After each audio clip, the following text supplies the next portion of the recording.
Hi guys, thanks for checking out another video of Hanging with Heidi. My name is Heidi, of course.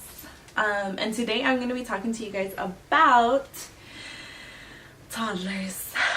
Oh yes, toddlers. Okay. So one of you guys asked me on one of my videos about any, I guess you could say, advice that I could give to you about like classroom management and like managing children in a classroom and behavior problems if a child's not listening. And so I just thought I'd share some of my thoughts on that and some advice that I can give you as a toddler teacher and my own experiences, I guess, that I've had. This is, before I get started, okay, before all of the moms come after me, I'd just like to say that I'm a toddler teacher, okay? I am not a mom. I am not a parent of any child whatsoever, okay? So these are just things that have worked in my classroom. I have not done any of these at home. Obviously with my own child, I don't have any kids. And so while these are some strategies that I use in my classroom that I've learned from my own, like from parenting classes that I've taken at Dominguez Hills and things like that, I'm not saying that they're effective at home just like they're effective in the classroom. So yeah, let's just get that out of the way. Okay, so let's go ahead and start. Before I do this, don't forget to like and comment and subscribe. Okay guys, thanks. Okay, so listening. I go listening ears. Okay, so if you are in a classroom and you're working with children, you are the authority, okay? You're the authority and you're the teacher, okay? And if you want to command attention to your toddlers or to the students, they need to know that you mean business, okay? It's not to say that you're gonna be like, ooh, so like rude and be like, what are you doing? Bad boy, bad girl. No, that's not what it's about. I do not want to hear any of you calling children a bad boy and a bad girl. First of all, that's terrible. Don't do that, okay? I will come after you if you tell a child that they're bad, okay? Because they're not bad. They're not bad. They just need more guidance and more structure, maybe, okay? Okay, so one thing you want to make sure that you have in your classroom is structure, okay?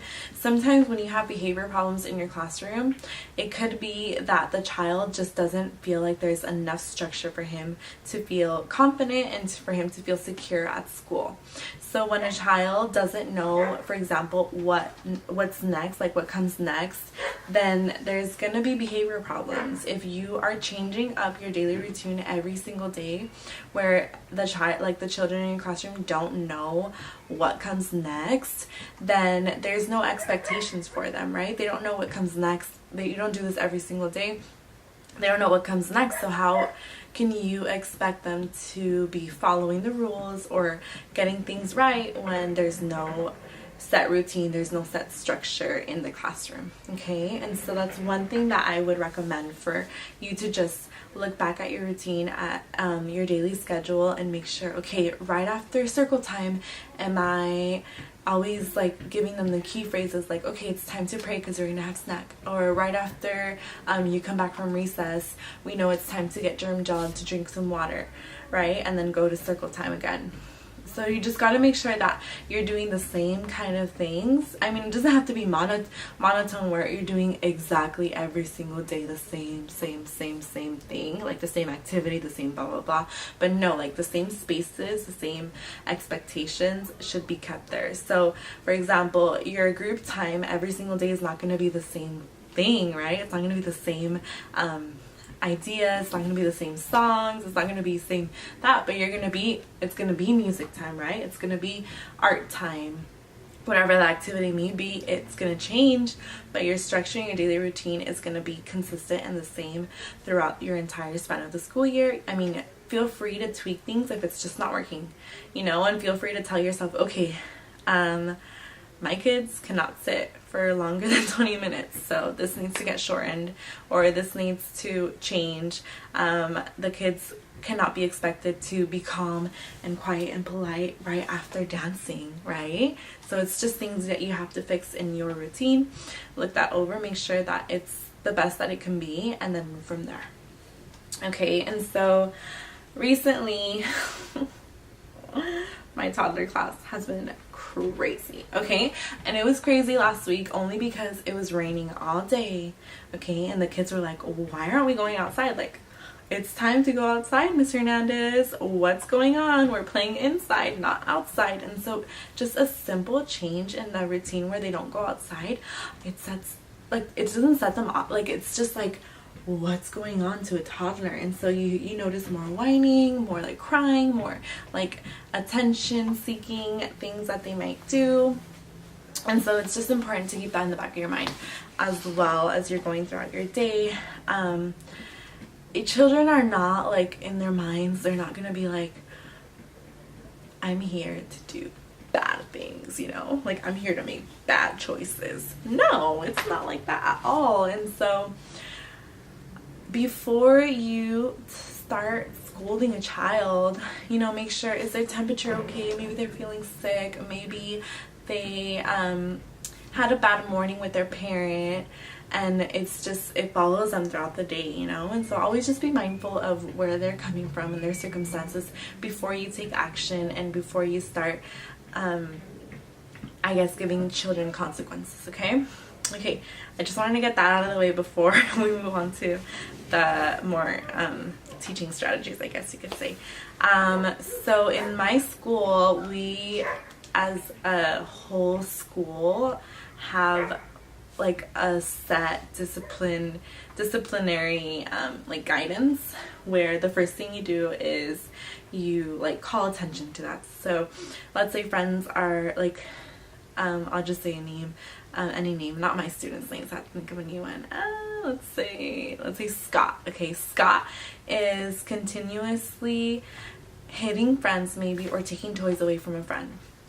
So what you would do is say, you go down to the child's level, okay, you're not speaking down like this, you go down to their level and you say, Scott, so-and-so is playing with that toy. We do not get to take toys away. Please give it back to him. And you can have a turn when he is all done. Okay, that's what you say. That's just all that you say. And if Scott is still being very upset, then you just show him other toys. You say, we can do this, we can do that. I will set a timer. When so-and-so is done playing with that toy, I will make sure that he brings it back to you. Okay, and that's just one of the things we do first. First, we just call it to attention. We make sure they understand that it's not okay to take toys from a friend. Let's say Scott is playing with some blocks. He throws a block across the room or something, and you're saying, Scott, we're not throwing blocks across the room. That's not safe. That hurts friends. Ouch, that hurts. Blocks are not for throwing. Blocks are for building. You make sure that they understand what it is expected of them, right? They're expected to build with the blocks. They're not expected to throw blocks. And why? Why don't we throw blocks? Because it hurts somebody. Why don't we take a toy away? Because they were playing with it. And just explaining why, pretty much. And so if that comes to pass and Scott's still throwing blocks, the second step after calling to attention would be redirecting. Say, Scott, I noticed that you're having a really hard time following directions with the blocks. Please move to a different station until I know you're ready to follow the rules. And then that's just what you say. And then Scott goes to a different place and he plays something else, okay? If Scott goes to a different place, he's still causing havoc, still doing crazy stuff, then, which I don't really do, and I don't recommend it a lot to do, the child needs to sit in a time out, okay? I don't like that. But it's just what everyone follows, and so it's just what we have to follow through with as well. As a teacher, you're not always going to agree with anything, but you always have to be obedient. You took that job with that school, with their philosophies, with their traditions, and you make sure that you keep those philosophies, you keep those practices going, because it's your job after all. And so normally the rule of thumb for children is they get If they're 2 years old, they get 2 minutes in timeout. If they're 3 years old, 3 minutes, and you just move back like so and so. After they're done with their minutes, you're not just gonna be like, okay, Scott, go ahead and play. No, you need to go to Scott or have Scott come to you. You talk to Scott about what happened. Scott, you are not being kind to friends today. We need to make kind choices. Scott, you could have really hurt somebody with the blocks. If we throw blocks in the air, it can bump somebody. It will really hurt them. We do not get to throw blocks. Or Scott, you need to make sure you clean up the toys once you're done. If you don't clean up toys, then that means the toys will get lost and we won't have any more toys. You explain to them, and then you ask them to repeat to you, I will do better, or I will not throw blocks. I will not I will put away toys. Okay, I will be kind to friends. And you make sure that they can say that to you, or just give an acknowledgement of what you talked about, so they understand why they were in timeout first of all, and what they're expected to do now that they're out of timeout. Okay, and so that's just what our school does, like our school philosophy on it. And so that's just what I try to upkeep in my classroom. I really do a lot of redirection if I notice that they're having a hard time. If my group in general is not listening to an activity that we're doing in group time, or if they're just wiggling and tickling and doing all crazy stuff, then it's something that I'm doing, right? If it's like your whole entire class isn't listening, then it must be something that you're doing that's just not effective with getting their attention, with getting them excited and things like that. And so if that's one of the problems that you're having, then my suggestion would be to just be flexible. Okay, like not everything that you plan is gonna work, or it's gonna like capture their attention. It's not always gonna be as effective as you thought it would be.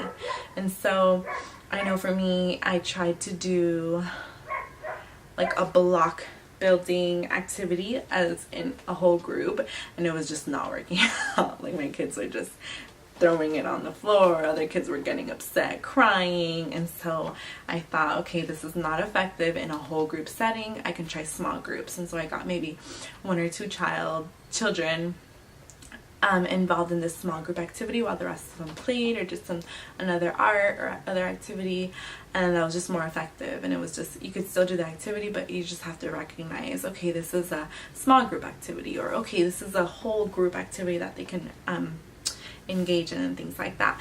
If you're teaching up there, you're trying to teach like a number activity, or you're trying to do a song and it's just not catching their attention, then you just have to, and feel free, honestly, in the middle of the song to just be like, this isn't working, you know, let's just put this away, let's try a different book, or let's move to something that I know the kids will like and enjoy, and then just feel free to bounce back on that and do that and get their attention. Because rather, it's better to have their attention and do something that maybe they've already done before, or something that wasn't planned on your lesson plan, than for them to just be crazy and wild and out of control the whole time.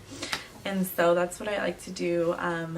Another thing that I try to do in my classroom is just do a lot of singing, a lot of dancing if they're wiggly and jiggly. Like if it's like our time for prayer, then or Bible time something that I have to do, and they're just not having it, I will have everyone stand up, we'll do a stretch, we'll do like a small dance, get their body moving, and then ask them to take deep breaths, and then remind them, this is God's time, we're gonna listen, we're gonna put our listening ears, thinking caps on, hold our bubble, you know, and just have them know their expectations. If they're having a hard time, feel free to tell them, say like, Chloe is having a hard time getting herself back together for circle time. Then you say, Chloe, it looks like you're not ready for my group time. I want you to step back and come back. And I don't take them away from the group time, but I have them just take a few steps back out of our circle, regroup themselves, and then I ask them to come back when they're ready. When they're ready to be a good listener, when they're ready to have their listening ears, mouths quiet, hands on their lap kind of thing. And everyone else sees this and they're like, oh, I don't want to get out of the circle, I want to sit and be a good listener, you know. And so that's one thing you can do. If it's just one child, you just ask them to leave. The child's not always going to leave on their own, and that's when you have to step in. You have to say, you can sit here, you put them there. When you're ready to come be a good listener, you may stand up and walk over. And then usually they'll be like, I'm ready, like right away, and you'll ask them, and then it'll be good. And so that's just what I do to kind of gather their attention again, just to keep them focused and grounded. It's really hard, you know. Honestly, it's always going to be trial and error, because you just have to do things that you have to be able to experience these firsthand to kind of really know what to do, especially with every child. With one child, you're going to need to be stern, like really stern. With another child, you're going to have to just give them all of the time that they need to process the expectations that you have for them, to process what you want them to do. Okay, so like if you have, last year I had a child that was very emotional, very like sad all the time about things that didn't work out in her favor. And I just knew for that child, she just needs me to talk her through her emotions, that you are feeling sad because she has a toy that you want to play with. And you give her the words that she needs to work through her emotions. And when she works through her emotions, she's able to recognize, I'm sad, I'm upset, I'm angry, I'm frustrated. And you let her know why, okay? You search for the words or try to figure out what's going on. You say you're sad because she took a toy, or you're sad because she has a toy that you want, but we need to wait, that's fair. Okay, and you try to say you can have the toy when she's all done, and things like that, and kind of just help them process their emotions, process their solutions and things like that. And that's your job. Your job is to help them work through it, but not to exactly say like solve it right away for them, you know. And so sometimes it's just going to take longer than, some children are going to take longer than other children. One child you can say don't do that and they won't do it. Other children, they're going to need more and more opportunities to learn and to really work with the expectation that you have for them. And so lastly, I will leave you with just the fact that some children are going to be hard. You know, obviously you're not always going to have the perfect children, the perfect classroom, the perfect everything, perfect artwork, perfect blah blah blah. And you as a teacher just need to be flexible and need to be able to work with that. You know, everything's not going to be perfect, everything's not going to be set in stone, but you have to understand that in a classroom with 12 toddlers, sometimes like it's gonna get crazy, it's gonna get insane, and you just have to kind of run with it. And at the end of the day, just say, it was a bad day today, you know, today was a bad day. Sometimes I'll say, and then other teachers will look at me like, oh, I'm so sorry, I know it's so bad, it's so hard. And I'm just like, it was just a bad day, you know, there's nothing I can do. Tomorrow is a new day, we'll try better, and we'll try other things that we didn't try before. And so that's just how it works sometimes, you know. And so yeah. Video was helpful.